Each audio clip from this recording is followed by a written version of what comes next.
Olá, gente querida, tudo bem com vocês? Meu nome é Maria Aparecida, mas como toda Maria Aparecida, eu gosto de ser chamada de Cida. Então, eu sou Cida Fogaça e é um prazer estar aqui com vocês, dividindo um pouquinho do que eu sei. Tá? Eu não sei muito, mas um pouco a gente divide, tudo bem? E é um grande prazer o Alex ter me convidado e vamos ver o que nós vamos aprender hoje.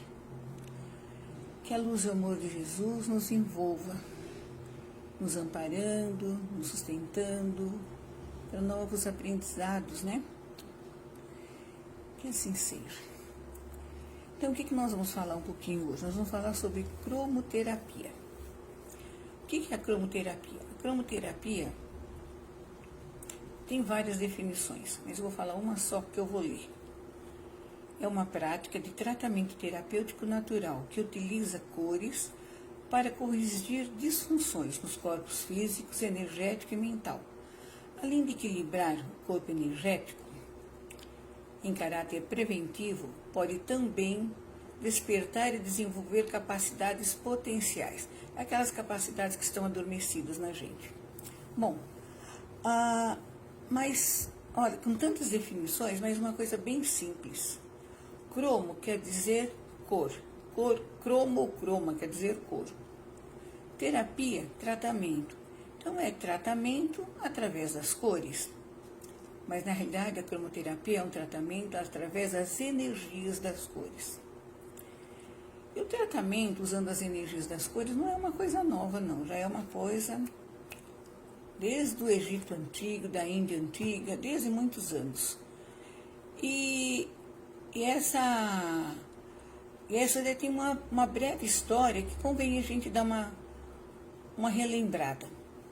Desde o tempo lá no Egito, né? Nos templos egípcios, já se usavam a terapia das cores. Eles usavam as pedras preciosas, semipreciosas, cristais, flores, em diversas cores, porque eles tinham certeza que aquilo seria mudado, iria equilibrar o campo energético, o campo físico da pessoa. Então, eles foram um dos primeiros a começarem a usar a terapia das cores, né? E nós não podemos esquecer que o Egito foi um dos primeiros países no mundo, né? Uma das primeiras civilizações que teve a primeira escola de medicina, né? E eles já usavam esse tratamento há 2.800 anos antes de Cristo. Bastante tempo, né? Bastante tempo mesmo. Aí nós temos também os gregos. Os gregos a gente não tem muita história, não. Porque essa história, eu não sei o que aconteceu com os documentos e se perderam. O que a gente tem é de 500 anos antes de Cristo, que eles já utilizavam os raios solares para unguentos, pomadas, usando as energias das cores, né, da cor do raio, das energias do sol, para tratamentos específicos de saúde mental, espiritual, e eles conseguiam bons resultados também. Nós temos também os chineses também utilizavam a terapia das cores, tanto em caráter de preventivo, cura, né? E cura da alma, cura do espírito e inclusive dos alimentos. Só que para definir quando uma pessoa estava com carência alimentar ou alguma coisa, eles olhavam no rosto das pessoas. Então, era através do rosto que eles faziam o diagnóstico. Isso daí era mais intuitivo, era espiritual. E a gente sabe que existe realmente essas coisas espirituais mesmo, né? Que as pessoas sentem, têm a intuição que a pessoa está precisando de alguma coisa. Isso faz parte. Mais recentemente, os chineses eles já estão usando outros tipos de terapias, né? Não recentemente, depois daquilo eles começaram a usar a terapia, eles olhavam, observavam bem as pessoas, auscultavam, faziam um questionário, né? Olhavam bem, faziam um bom questionário e escutava a palpitação também. Em cima disso que eles faziam o diagnóstico das doenças. E os chineses, a gente sabe que até hoje eles fazem terapias alternativas, né? Não só na cromoterapia, em várias outras terapias alternativas os chineses são experts em resolver. Mas uma civilização que ajudou muito na cromoterapia e ainda ajuda é a Índia. Os hindus, eles usam a terapia da cor e do som, das cores do som, para procurar os campos vitais das pessoas. E lá eles percebem onde há falta de energia, onde acontece algum desequilíbrio físico, emocional, espiritual. E através da terapia das cores, eles conseguem equilibrar o físico das pessoas. E então a gente sabe dessas quatro civilizações que foram muito antes de Cristo, mas a gente sabe que muitas civilizações hoje em dia usam a cromoterapia. Mas para isso a gente vai saber que usou a energia das cores. E a gente vai falar um pouquinho sobre a energia. Tudo bem? Agora nós vamos falar um pouquinho sobre energia. Sabemos que na natureza tudo é energia e tudo depende da energia para a nossa sobrevivência. A palavra, esse conceito energia, é muito usado em vários contextos. Mas cientificamente falando, nada mais é. A energia é uma força capaz de realizar trabalho. É uma força que faz uma ação, que faz um movimento. E a gente conhece alguns tipos de energia, né? A energia elétrica, a energia mecânica, química, térmica, atômica, né? Que vem da fusão nuclear. Mas, simplesmente falando, o que é energia? É uma força capaz de realizar trabalho. Aí a gente tem alguns exemplos. A energia do Sol, né? Que é responsável praticamente por todos os processos que a gente observa aqui na vida da Terra. Sem a energia do Sol, não haveria uma vida, né?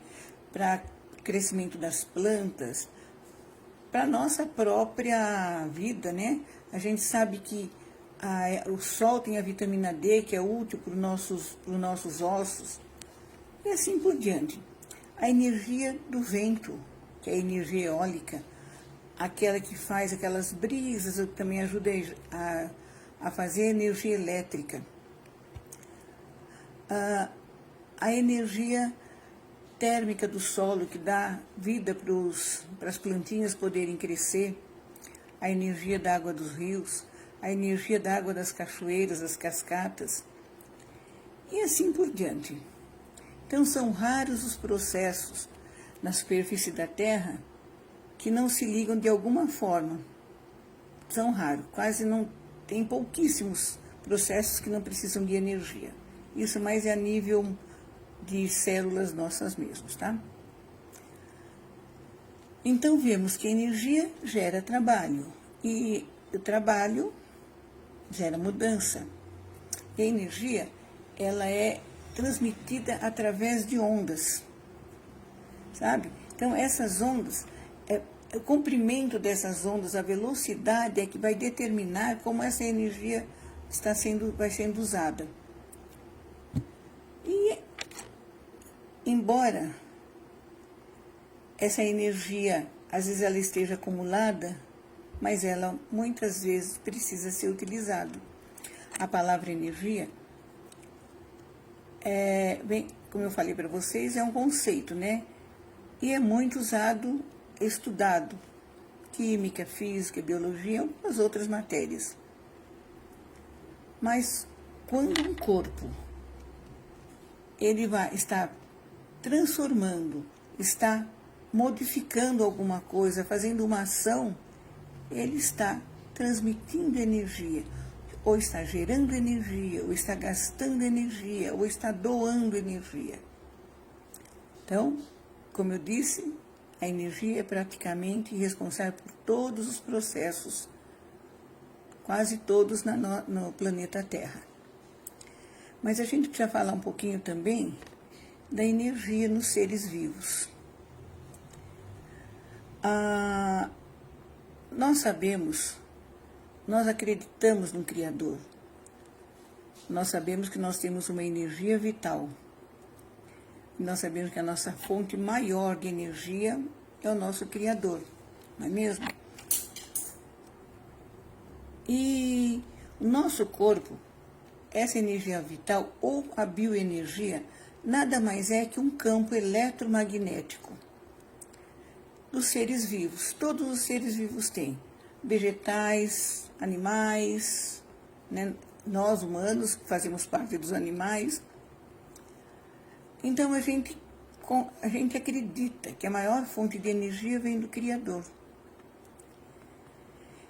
E nos seres vivos, esse campo eletromagnético, ele vai se apresentar com uma luminosidade suave, sabe? Uma luz bem tênue ao redor dos corpos. Como se fosse formando uma coisa oval ao redor dos corpos, invisível à maioria das pessoas. Muitas pessoas não conseguem enxergar. Essa camada radiante de diversas cores é a nossa aura. É conhecido como aura. Embora muitos tenham tentado estudar essa aura, mas foi um casal de russo que conseguiu fotografar a aura humana. É incrível, né? Eles conseguiram fotografar. Nós vamos falar um pouquinho mais sobre essas energias.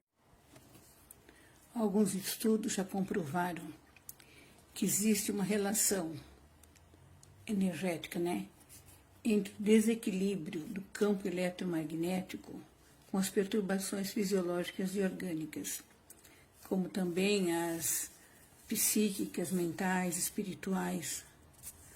Por isso que é sempre bom a gente manter um equilíbrio, né, em harmonia, as nossas sensações, os nossos sentimentos, procurar o máximo possível a gente vigiar, para não acontecer de a gente entrar em desequilíbrio, sabendo que o corpo desequilibra, a mente desequilibrada, o corpo também desequilibra. É bem aquela frase, mens sã, corpore sano.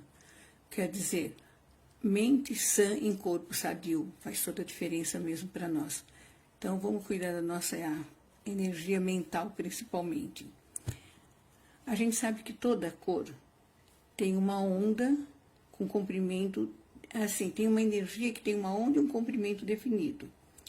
E essa frequência também são definidas para cada, né, toda cor. E se as cores não fossem energia com onda e frequência, até ver a cores não seria possível. E muitos estudiosos procuravam saber como é que acontecia o processo da formação das cores.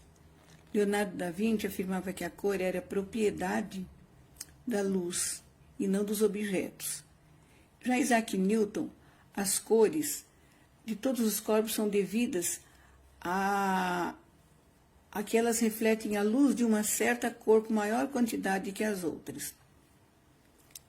Aí ele estudou o fenômeno da difração, que consiste na decomposição da luz solar em várias cores, quando atravessam um prisma. E para fazer esse experimento, ele utilizou um prisma de vidro, bem polidinho, né? E ele percebeu, mas foi bem interessante. Parece que ele fez um buraco na janela do quarto dele, colocou o prisma para aquele feixe de luz atravessasse o prisma. Aí, quando o feixe de luz atravessou o prisma, o feixe de luz solar, né, atravessou o prisma, saíram em várias cores. Ele deu o nome para esse feixe de luz espectro. E esse espectro é formado pelas cores vermelho, laranja, amarelo, verde, azul, anil e violeta. São 7 cores, são as cores do arco-íris. Então, a gente sabe também que a luz é uma energia vibratória, ondulatória, que se propaga através das ondas eletromagnéticas. Então, vemos que a cor é apenas uma reflexão da luz, de um objeto que chega aos nossos olhos e são decodificados no nosso cérebro. E a definição das cores depende do comprimento da onda e frequência, sendo que a vibração mais rápida são conhecidas como as cores frias e as vibrações mais lentas são as quentes. A gente vai falar um pouquinho agora sobre a classificação e as propriedades das cores. O que nós estamos falando é sempre o básico do básico, porque ainda existem estudos que estão pesquisando o que são as cores, como elas se formam, como elas conseguem ser transmitidas do nosso cérebro até o nosso cérebro, do nosso cérebro para o nosso olho, do nosso olho para o nosso cérebro, como é que elas são usadas nas terapias, de forma terapêutica, como é que elas podem ser usadas com segurança. Então, tudo isso ainda está sendo utilizado. Mas como hoje nós vamos falar só do básico, então eu vou falar da classificação. Como é que elas se dividem? Primárias, secundárias e terciárias. As primárias são 3, vermelho, laranja e amarelo. Elas se misturam entre elas e dão origem a outras cores. Mas as outras cores não podem originá-las. Então, quer dizer, por isso elas são as primárias, elas vão dar origem a outras, mas as outras não dão origem a ela. Já as secundárias é a junção de 2 primárias. Então, 2 primárias vão formar uma secundária. Já a terciária é a união de uma primária com uma secundária. Aí vão dar os diversos tons de cores que são as terciárias ou complementares. Agora a gente falando um pouquinho sobre as propriedades das cores, né? A gente sabe que na natureza, tudo é energia. E como toda energia, para a formação das cores, elas tem uma escala vibracional, né?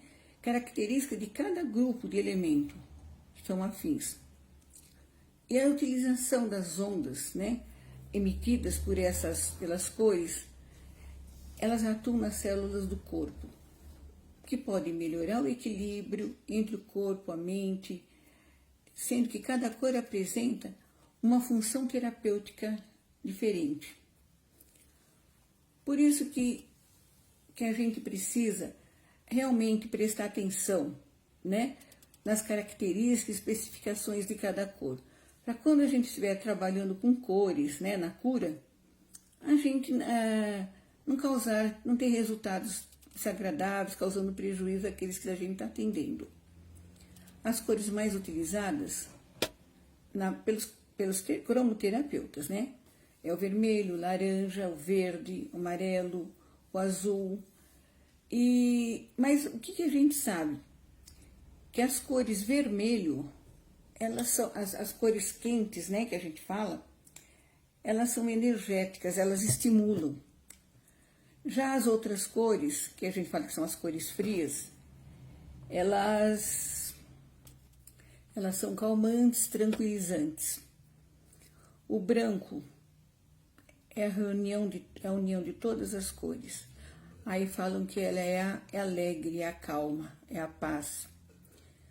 Já o preto é a ausência de cores.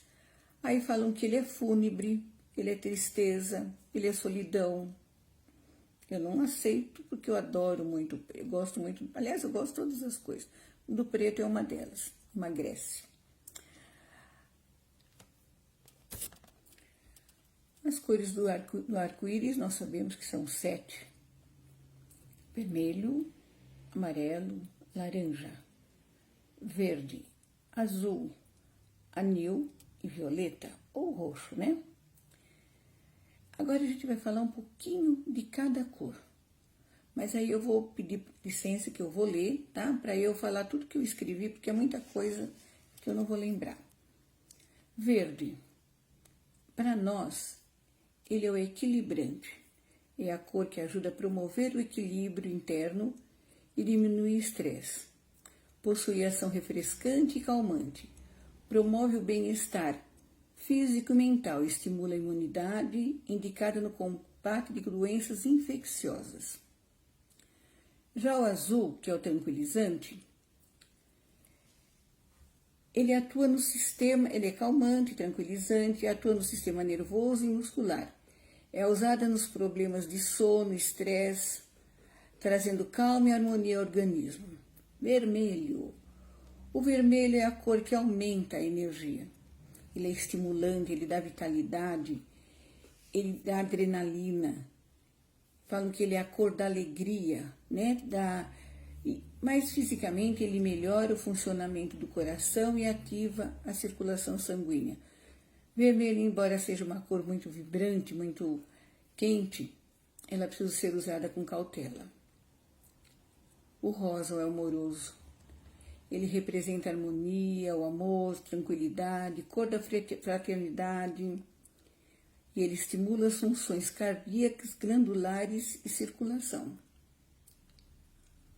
O amarelo, embora ele seja uma cor quente, ele é energético também. Ele é estimulante também. Ele é estimulante mental. É um reconstituinte celular.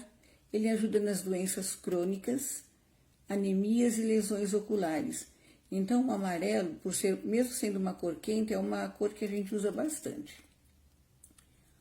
O laranja, né, ou alaranjado, ele aumenta a autoestima, dá disposição, incentiva o intelecto. Utilizado para o tratamento de depressão, é vitalizante, aumenta a disposição, saúde e energia e elimina as gorduras do sangue. É uma pena que são as gordurinhas do sangue, senão a gente usa bastante o laranja, né, para dar uma, eu pelo menos, para dar uma emagrecida. O violeta, o roxo, né, ele intenso, ele regenera e recompõe os corpos do ambiente, age como bactericida na higienização de feridas e infecções e aumento de glóbulos vermelhos. O lilás. O lilás, ele desintegra a energia densa provinda de sentimentos e ações negativas. Também é regenerador de tecidos.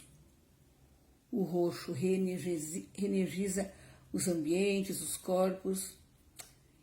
Em certos tons, um tom bem forte que chega ele pode ser irritante, depressivo, que é o púrpura. Agora a gente vai falar um pouquinho sobre a aura e os chakras. Agora que a gente sabe um pouquinho sobre a propriedade das cores e a energia delas e a cautela em como utilizá-las, a gente precisa falar um pouquinho sobre a aura e os nossos chakras, que são nossos centros de força. Mas é importante a gente falar um pouquinho sobre algumas outras coisas. Rodeando uma camadinha grudada no nosso corpo físico, existe uma camadinha, meio tipo uma nebulosidade, uma coisa bem sutil, que a gente conhece como campo etérico ou duplo etérico. Sobreposta a esse duplo etérico, nós vamos encontrar uma outra camada. Só que essa camada, ela não está ligada ao corpo, ela está circulando o corpo quase com a mesma forma do corpo. Só que ela é ligada ao nosso espírito. Eu costumo falar, é o nosso perispírito. Eu costumo falar que o nosso perispírito está ligado numa estrelinha, que é o nosso espírito aqui. Isso daí não confere, mas é uma forma que eu achei para eu saber que o meu espírito não está grudado em mim, mas ele está aqui, ele está me emanando a energia, né? Sobreposta a esse perispírito tem uma camada mais vibrante, mais colorida, uma camada oval, que é denominada aura. A aura nada mais é que uma emanação, ou seja, ela é como se fosse um prolongamento do nosso campo eletromagnético, do nosso magnetismo vital. Isso é a nossa aura. A aura se apresenta em diversas cores. Se a gente for analisar, cada lugar da nossa aura vai aparecer com uma determinada cor. Isso no estado de equilíbrio. Quando nós não estivermos em equilíbrio, a cor vai estar toda meio bagunçadinha. A aura também é presente nos animais e nos vegetais, porque ela nada mais é que uma emanação do campo vital, né? Do campo da magnetismo da vida. Então, também nos animais também acontece isso. E as cores da aura foram vistas por videntes, tá? Agora falando um pouquinho sobre os chakras ou centro de força. Os chakras são conjunto de nervos e músculos que se alongam, que ficam alojados ao longo da nossa coluna vertebral. Mas basicamente no sistema nervoso central, lugarzinho no sistema nervoso central. Alguns já falam, não vou entrar em detalhe nem em questionamento, que os chakras, né, o centro energético, se localiza na aura. Como eles são plexos, eles ficam no corpo, né? Mas isso é uma coisa que nós não vamos discutir. Então, os chakras, nós temos vários tipos de chakras, mas nós usamos mais os 7, né? E cada chakra em equilíbrio tem uma cor. Então, vamos lá. Todo chakra, quem está com equilíbrio, tem aquele chakra bonito, aquela aura bonita, com aqueles chakras, né, bem brilhantes. No coronário vai estar presente o violeta, o dourado naquelas pessoas que são evoluídas espiritualmente. No frontal é o índigo. No laríngeo é o azul celeste ou rosa. No cardíaco é o azul, acho que é o azul. No cardíaco é o amarelo, o verde e o rosa. No gástrico é o verde, o amarelo e o vermelho algumas vezes. No esplênico, o laríngeo e o roxo. E no básico, sempre vai ser o vermelho. A gente vai falar um pouquinho agora sobre a cromoterapia no espiritismo. Bom, a gente já sabe que a cromoterapia não foi uma invenção nova. Mas a gente sabe que quem realmente trouxe ela para o espiritismo foi Edgar Armand. Que após algumas observações, ele achou necessário, porque algumas casas já estavam adotando o uso desse tratamento, mas sem nenhum conhecimento, sem nenhuma base. E ele começou a observar, começou a estudar, e ele elaborou um trabalho, ele precisou de um plano de trabalho para que esse trabalho fosse mais bem direcionado em favor dos problemas físicos e espirituais. A cromoterapia não é muito bem aceita por alguns estudiosos espíritas ainda. Eles não aceitam porque é uma terapia que deve ser feita por terapeutas, cromoterapeutas formados da área da medicina, para que a gente não seja, não façam, como é que a gente fala? Para que não seja tratada como charlatanismo ou exercício legal da medicina. Então, Edgar Armand tomou todos os cuidados, elaborou um plano de trabalho, que depois de algum tempo, esse plano de trabalho precisou ser revisto, tá? Algumas casas espíritas não trabalham com cromoterapia. E os que trabalham, como no caso da nossa casa espírita aqui na cidade de Patriarca, juntamente com o Manchester, que nós somos filhote do Manchester, a gente elaborou há alguns anos um plano de trabalho para que a gente não caísse nessa problemática de estar fazendo exercício ilegal da medicina, né? Para não ser questionado por nenhum terapeuta. Então, nós não falamos as cores. Edgar Armand, quando ele montou o livro dele, né, com o plano, ele falou que poderia usar bastões de luz, ou vários tipos de material, né? mas não, de uns tempos para cá, alguns anos já, não é usado, vou até ler o que eu copiei aqui. Quando forem utilizadas essas práticas, devem ser desprovidas de aparatos exteriores, como aparelho, luzes, pedras, etc., sendo somente mentalmente. Então é assim que nós trabalhamos, mentalmente. A gente vibra as cores mentalmente. No início, quando a gente começou a trabalhar, a gente falava as cores. Vamos vibrar um amarelo intenso, um amarelo suave. Depois de um tempo, a gente faz que em 2000, não lembro, faz um tempinho, nós fizemos uma reunião com o pessoal do Manchester e mais algumas pessoas, e que a gente não falaria as cores, nós usaríamos sinônimos para as determinadas cores. Então, por exemplo, quando o assistido está no meio da corrente, ele vai ouvir nós falarmos amoroso, energético, mas é cada um com o seu sinônimo. A justificativa de alguns estudiosos é que o objetivo prioritário do centro é ensinar o espiritismo, é o estudo, né? Tentando a moralização e a espiritualização do indivíduo. No entanto, a gente pode se valer desses conhecimentos para a prática, para ajudar na cura. Se nós tivermos o amor realmente, a gente sabe que isso vai acontecer. Porque todas as terapias que levam a um ponto maior, a descoberta do amor universal. E se a gente estiver ligado nesse amor, a gente vai fazer.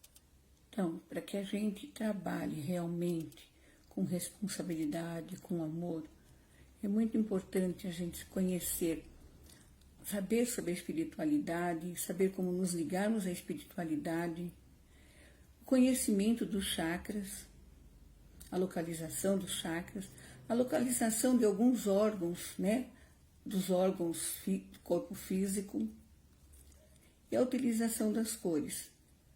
Uma coisa que eu sempre falo quando vou comentar, se você tem dúvida na cor usar, joga um verde. O verde, ele é ideal para muita coisa. Então, tem medo de usar as cores? Verde. Agora, a seguir, a gente vai falar um pouquinho sobre as aplicações práticas. Falando um pouquinho agora sobre as aplicações práticas. As aplicações sugeridas por Edgar Armond foram ligeiramente modificadas para acompanhar os novos tempos, né? Então vamos pensar, o assistido chegou lá na casa espírita, passou pela entrevista e foi tomar o primeiro passe de tratamento, que é o P2. No final do tratamento, a ficha vai para o colegiado. No colegiado percebe-se que ele tem algum problema físico. Aí ele vai tomar qual passe? O P1. Passou novamente no P1, vai fazer algumas tentativas e percebe que ele tem problema físico. Até que chegou uma hora que o colegiado fala, não, ele tem que ir para o P3A. Tudo bem, ele vai passar, quando o colegiado determinar, no dia da entrevista ele vai para um entrevistador do P3A, que trabalha com P3A. Então, na nossa casa espírita, lá no Centro Patriarca, nós temos um caderno. Então, lá é o nome do paciente, a idade, o motivo, se ele tem alguma queixa, feito um questionário, sabe? São umas perguntas direcionadas. Em nenhum momento ele vai ser orientado a não procurar médico. Longe de nós. Médico sempre. Ajuda profissional sempre. Nós oferecemos o tratamento espiritual, né? Físico, sim, mas vai depender muito do espírito da pessoa para receber. Nós sabemos muito bem que qualquer tratamento vai depender tanto do aplicador, nós médiuns, como do assistido. Não adianta só o aplicador ter lá com toda a boa vontade e o assistido não estar disposto, né? Não estar predisposto a receber esse tratamento. Então, tudo bem, esse nosso assistido, ele chegou, e daí ele vai ser encaminhado para o PP3A. Antes dele entrar, como é formada a corrente? A corrente é formada, tem que ser, no mínimo, 4 pessoas na corrente o aplicador 5 e o dirigente 6. 7 pessoas é um número legal, porque ficariam 5 na corrente, o aplicador, o passista, o que vai dar os passes, né? E o dirigente. Mas a gente faz de tudo. Sabe que quando falta trabalhador, o dirigente senta na corrente. Bom, a gente dá sempre um jeitinho. Mas antes do assistido entrar na Câmara, o grupo mediúnico consulta a ficha e sente qual vai ser o tratamento. Determinado tratamento, ele é introduzido na Câmara. O dirigente, os grupos de médios já estão posicionados nas cadeiras, no círculo. O aplicador, né, o passista, já está dentro da corrente, dentro do círculo. E a dirigente vai